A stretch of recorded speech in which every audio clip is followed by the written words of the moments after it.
বিশ্বের চোখ ফাঁকি দিয়ে ছায়ার আড়ালে আরেক যুদ্ধ শুরু করেছে রাশিয়া, যা বন্দুকের নয়, গুপ্তচর আর প্রযুক্তির যুদ্ধ। যাদের ইউরোপ থেকে বহিষ্কার করা হয়েছিল তারাই নীরবে গড়ে তুলেছে নতুন আস্তানা। আর সেই ঘাঁটি খোদ জাপানের রাজধানী টোকিওতে। অভিযোগ, সেখান থেকেই গোপনে রাশিয়ার যুদ্ধযন্ত্রে পৌঁছে যাচ্ছে উন্নত প্রযুক্তি, যা দিয়ে তৈরি হচ্ছে ইউক্রেনে হামলার ক্ষেপণাস্ত্র ও ড্রোন। প্রশ্ন এখন একটাই, পশ্চিমা নিষেধাজ্ঞা কি ভেঙে ফেলেছেন পুতিন, নাকি বিশ্বের চোখের সামনেই গড়ে উঠেছে ক্রেমলিনের সবচেয়ে বিপজ্জনক গোপন নেটওয়ার্ক?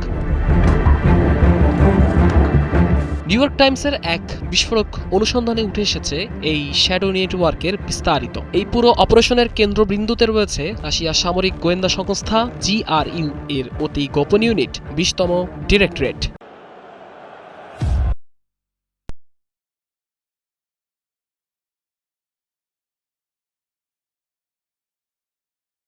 পশ্চিমা গোয়েন্দাদের মতে এই ইউনিটের গুপ্তচররা কূটনৈতিক বা ব্যবসায়ের ছদ্মবেশে টোকিও থেকে উন্নত প্রযুক্তি চুরি বা কেনাকাটা করছে।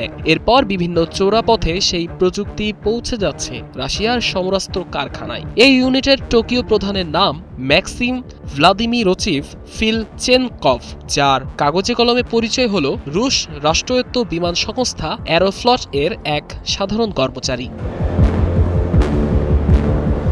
সবচেয়ে আশ্চর্যের বিষয় হলো, এই গুপ্তচর বৃত্তির সদর দপ্তর অবস্থিত টোকিওতে জাপানের ন্যাশনাল পুলিশ এজেন্সির হেডকোয়ার্টার থেকে মাত্র 10 মিনিটের হাঁটা দূরত্বে। অর্থাৎ জাপানি পুলিশের নাকের ডগাতেই চলছে পুতিনের এই ভয়ঙ্কর অপারেশন। ফিলচেনকভ মূলত টোকিওতে বিভিন্ন লজিস্টিক কোম্পানির সঙ্গে যোগাযোগ তৈরি করে এই নেটওয়ার্ক গড়ে তুলেছেন। জাপান সরাসরি রাশিয়ায় সামরিক প্রযুক্তি বিক্রি নিষিদ্ধ করলেও এই চোরাকারবারীরা ভিয়েতনাম, শ্রীলঙ্কা বা উজবেকিস্তানের মতো তৃতীয় দেশ হয়ে এসব পণ্য মস্কোতে পাঠাচ্ছে।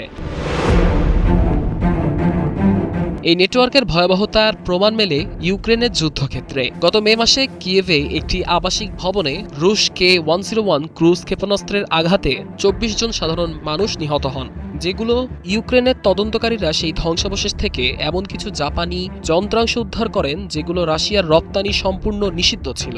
এই প্রমাণগুলো স্পষ্ট করে দেয় যে পশ্চিমা নিষেধাজ্ঞা বা কালো তালিকা পুতিনের যুদ্ধযন্ত্রকে থামাতে পারেনি, বরং টোকিওর এই গোপন নেটওয়ার্ক ক্রেমলিনের লাইফলাইন হিসেবে কাজ করছে।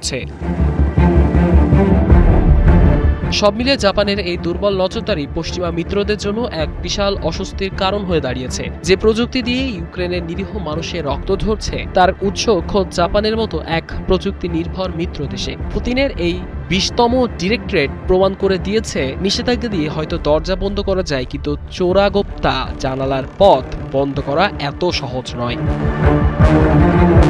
সাদমান ইসলাম, ৭১।